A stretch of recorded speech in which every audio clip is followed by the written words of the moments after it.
Hello everyone, welcome to my channel science fever by PJ.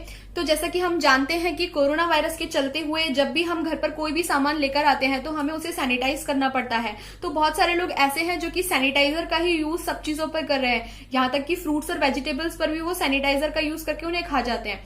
तो इस चीज का हमें याद रखना पड़ता है कि कौन सी चीज को किस तरह से सैनिटाइज किया जाए और कौन से एसेंशियल आइटम पर सैनिटाइजर का यूज करना है या नहीं करना है। तो इसी से रिलेटेड आज मैंने ये वीडियो बनाई है जिसमें मैं आप लोगों को बताऊंगी कि कौन से आइटम को किस तरह से वायरस फ्री बनाया जा सकता है घर के मेथड से।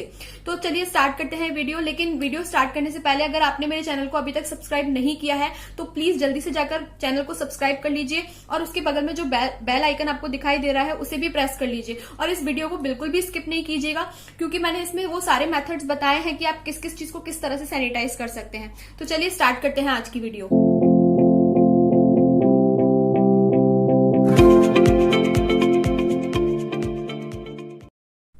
जब भी आप लोग अपने वेंडर से या किसी फ्रूट या वेजिटेबल सेलर से कोई भी वेजिटेबल या फ्रूट्स खरीदते हैं तो उसे आप घर पर लाकर कैसे सैनिटाइज करें। तो इसका यही आंसर है कि जो वायरस है वो फ्रूट्स या वेजिटेबल की सरफेस पर 6 to 8 आवर्स तक रह सकता है। तो आपको क्या करना है कि जब भी आप बाहर से कोई भी वेजिटेबल या फ्रूट लेकर आए तो उसे सबसे पहले आप घर पर लाकर वार्म वाटर में और उसमें थोड़ा सा सोडा डालकर उसे धो ले अच्छे से। और इसके अलावा आपको क्या करना है कि उसके जो भी पैकेट्स हैं या फिर जो भी पॉलिथीन में आप लेकर आ रहे हैं उसे वहीं की वहीं पर फेंक देना है। लेकिन एक बात का बिल्कुल यहाँ पर ध्यान रखें कि किसी भी पॉलिथीन या किसी भी पैकेजिंग कार्डबोर्ड को आप लोग ओपन डस्टबिन में कभी भी ना फेंके, क्योंकि उसका सबसे बड़ा रीजन है कि ओपन डस्टबिन जो है वो सीधे ह्यूमन के कांटेक्ट में आ सकते हैं। तो आपको उसे क्लोज डस्टबिन में ही डिस्पोज करना है। तो यहाँ पर इस चीज का आप लोग बिल्कुल ध्यान रखें। अब आपके आसपास ऐसे बहुत से लोग होंगे जो कि सैनिटाइजर का यूज फ्रूट्स और वेजिटेबल पर करते हैं। तो वो लोग सैनिटाइजर को वेजिटेबल और फ्रूट्स पर स्प्रे करके सोचते हैं कि वो वायरस फ्री हो गई है और उन्हें खा जाते हैं। तो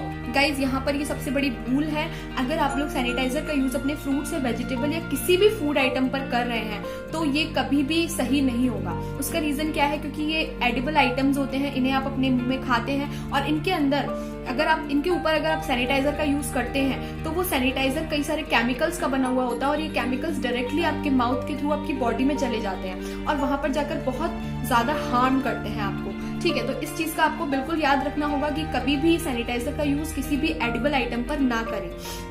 लेकिन अगर आपको किसी भी फ्रूट या वेजिटेबल को सैनिटाइज करना है तो उसका सबसे अच्छा मेथड, जैसे कि मैंने आपको बताया था, कि आप वार्म वाटर लेंगे और इसके अलावा आप सोडा लेंगे और उन दोनों को मिक्स कर देंगे और उस पानी में आप लोग अपनी फ्रूट्स या वेजिटेबल को थोड़ी देर के लिए रखकर वॉश कर सकते हैं। इसके अलावा एक और मेथड यहाँ पर है कि आप पोटेशियम परमैंगनेट, यानी जिसे लाल दवा भी कहा जाता है, उस पोटेशियम परमैंगनेट को अपने फ्रूट्स या वेजिटेबल्स को सैनिटाइज करने में यूज में ले सकते हैं। ये सबसे अच्छा मेथड है सैनिटाइज करने का और एक पॉकेट फ्रेंडली मेथड भी है। कुछ लोग ये पूछते हैं कि कुछ वेजिटेबल्स इस तरीके की होती हैं कि जिन्हें हम पानी में नहीं धो सकते हैं, जैसे कि बनानाज है या फिर अनियंस हैं। तो इन चीजों को आप लोग पानी में नहीं धो सकते हैं क्योंकि ये पेरिशेबल होती हैं, सड़ जाती हैं। तो इनको कैसे सैनिटाइज किया जाए?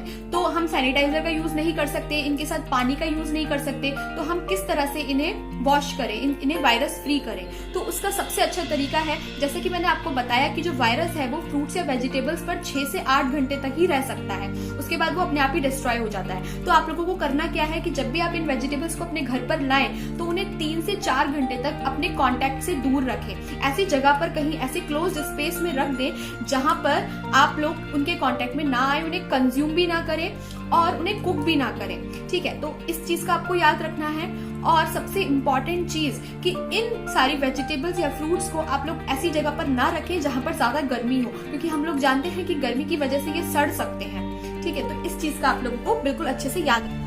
बाजार से जब हम लोग मेडिसिन लेकर आते हैं तो उन मेडिसिन की स्ट्रिप्स को कैसे सैनिटाइज किया जाए? तो बहुत से लोग उसे सैनिटाइजर के यूज से सैनिटाइज करने की सोचते हैं, लेकिन ये बहुत ही गलत तरीका है क्योंकि अभी तक ऐसा कोई भी एविडेंस नहीं मिला है कि सैनिटाइजर मेडिसिन स्ट्रिप्स को भी वायरस फ्री बना सकता है। तो आप लोगों को करना क्या है कि जब भी आप लोग मेडिसिन स्ट्रिप्स को घर पर लाएं तो उन्हें एक क्लोज बॉक्स में रख दें और 3 से 4 घंटे तक उनका यूज बिल्कुल भी ना करें। जब 3 से 4 घंटे हो जाए उसके बाद आप उन्हें निकालें और ऐसी जगह पर रख दें जहां पर कि रूम टेम्परेचर हो। यहाँ पर रेफ्रिजरेशन या फिर किसी भी तरह का हॉट टेम्परेचर नहीं होना चाहिए।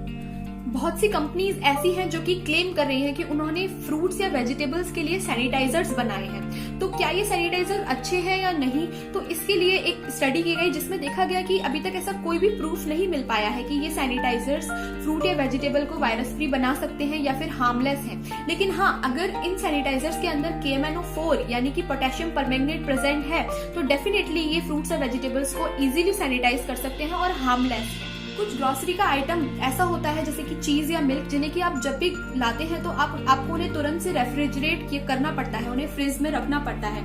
तो इन चीजों को कैसे सैनिटाइज किया जाए, तो आपको करना क्या है कि अगर ये चीजें पैकेट्स में आ रही हैं तो उनके पैकेट्स को आप वार्म वाटर और सोडा वाले मिक्सचर में थोड़ी देर के लिए डाल दें और उसके बाद उन्हें आप इजीली कहीं पर भी रख सकते हैं। लेकिन अगर ये चीजें आप मेटल या स्टील के पैकेट्स में लेकर आ रहे हैं तो आपको एक चीज याद रखनी होगी कि मेटल या स्टील पर कोरोना वायरस लगभग 24 आवर्स से 48 आवर्स तक सर्वाइव कर सकता है। तो आपको करना क्या होगा कि उन्हें रूम टेम्परेचर पर 24 to 48 आवर्स तक रखना पड़ेगा, उन्हें रेफ्रिजरेट नहीं करना है, क्योंकि रेफ्रिजरेट करने से कोरोना वायरस वहां से नहीं जाएगा और these items will not become virus free.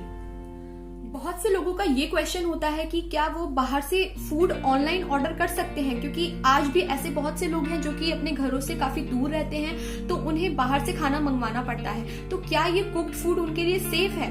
तो आंसर यही होगा कि कुक्ड फूड एकदम सेफ है, लेकिन जो उसकी पैकेजिंग होती है वो कई सारे लोगों के हाथों से होकर गुजरती है, यानी कि पैकेजिंग करने वाला, फिर उसे डिलीवर करने वाला, इन सब लोगों के हाथों से उस फूड को गुजरना पड़ता है। तो आपको एक चीज हमेशा याद रखनी है कि फूड को घर पे लाने से पहले ही उसके पैकेट को आप लोग डिस्पोज कर दें। ये नहीं कि आप उस पर सैनिटाइजर स्प्रे कर रहे हैं और उसे घर पर लेकर आ रहे हैं, क्योंकि सैनिटाइजर स्प्रे करने से कार्डबोर्ड पर कोई फर्क नहीं पड़ता है। अगर कार्डबोर्ड या किसी पेपर पर कोरोना वायरस है भी तो वो सैनिटाइजर से नहीं जाने वाला है। तो आप लोगों को करना क्या है कि उसके जो भी पैकेजिंग प्रोडक्ट्स हैं, पैकेजिंग आइटम्स हैं, उनको आपको घर के बाहर ही फेंकना होगा और उसके बाद फूड को आप अंदर लेकर आएं। और फूड को हमेशा गर्म कर ही खाएं। अगर फूड ठंडा हो गया है तो उसे ऐसे ही ना खाएं, क्योंकि वायरस के कंटेमिनेशन का खतरा यहाँ पर ज्यादा रहता है।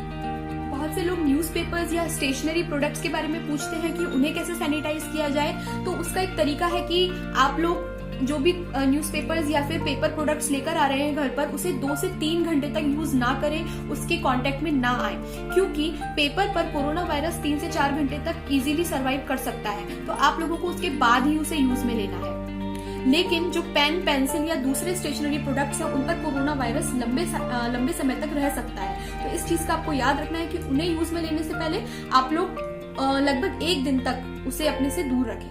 लॉकडाउन के खुलने के बाद तुरंत से गारमेंट शॉप्स और शूज शॉप्स भी खुल जाएंगी। तो जब भी आप किसी भी ड्रेस को या फिर कोई भी शूज खरीदने जाते हैं तो उसके बाद घर में लाने के बाद उसे कैसे सैनिटाइज करें, ये भी एक बहुत बड़ा क्वेश्चन है। तो इसका आंसर मैं आपको बता देती हूँ कि जब भी आप लोग किसी भी गारमेंट शॉप से अपने लिए कपड़े खरीद कर लाएं तो हमेशा याद रखें कि घर में लाने के बाद उन कपड़ों को आप लोग अच्छे से वॉश करें, डिटर्जेंट में या फिर किसी सोप से अच्छे से उसे धो लें। उसका रीजन ये है कि गारमेंट्स पर भी कोरोना वायरस इजीली सर्वाइव करता है फॉर अबाउट अ डे, तो इसलिए आपको उन्हें धोना बहुत जरूरी हो जाता है। इसके अलावा अगर हम शूज की बात करें तो अगर आप कहीं से नए शूज खरीद कर लाए हैं तो हमेशा याद रखें कि उन्हें घर पे लाकर ही लगभग 3 से 4 घंटे तक आप तेज सनलाइट के नीचे रख दे तो वायरस अपने आप ही मर जाएगा। लेकिन एक चीज ये भी याद रखिए कि जब भी आप बाहर से घर में आ रहे हैं तो बाहर के शूज बाहर ही खोल कर आए। उसका रीजन ये है कि जब भी आप बाहर से आते हैं तो हो सकता है आपने किसी के स्पटम पर अपना पैर रख दिया हो और वो जो स्पटम है वो आपके शूज के साथ साथ आपके घर के अंदर एंटर कर जाए और वो हो सकता है वायरस से कंटेमिनेटेड हो। तो इस चीज का आप हमेशा याद रखें। और इसके अलावा एक चीज आपको हमेशा याद रखनी है कि जो भी बाहर से आने वाला आइटम है उसे आपको अपने से लगभग 1 दिन तक तो सेपरेट रखना ही रखना है, चाहे वो गारमेंट्स हो या फिर किसी भी दूसरे टाइप का ग्रोसरी आइटम हो या फिर कोई भी शूज या किसी भी तरीके का आइटम हो।